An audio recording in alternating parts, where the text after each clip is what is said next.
टक्क अहिले चाहिँ हामी घुम्न आइसकेको छौँ होइन, तपाईँहरू देख्न सक्नुहुन्छ।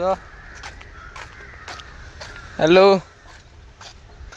यहाँको भ्यू यस्तो छ टक्क लाएर उतापट्टि झरनाहरू बगिरहेछ। हजुर तातो छ तर यहाँ त छाया परेको छ त, अनि कसरी तातो छ?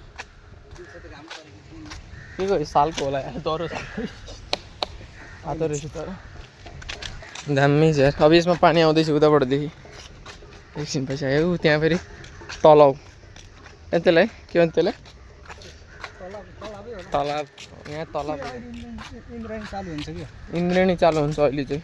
अहिले चाहिँ हामी घुमिरहेछौँ। Hello Shubham, hello. अब हामी त्यहाँ टपमा जान्छौँ लाएर। पैसा धेरै नलाग्ने रहेछ नि यहाँ आउन। कति लाग्यो?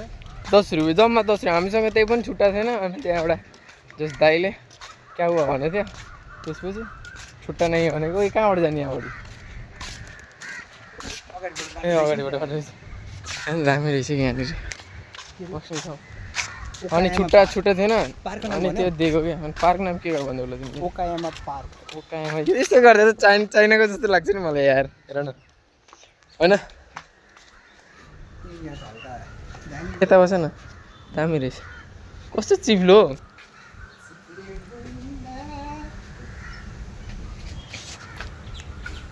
हाम्मै बस्नुपर्ने तिमी फेरि।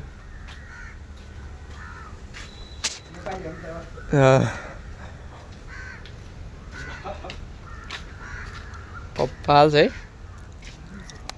दामी छ। यो कस्तो चिल्लो हो क्या, सबै काठको यताउता सबै दामी होइन। एकछिन दुईवटा भिडियो खिचौँ न हामीले।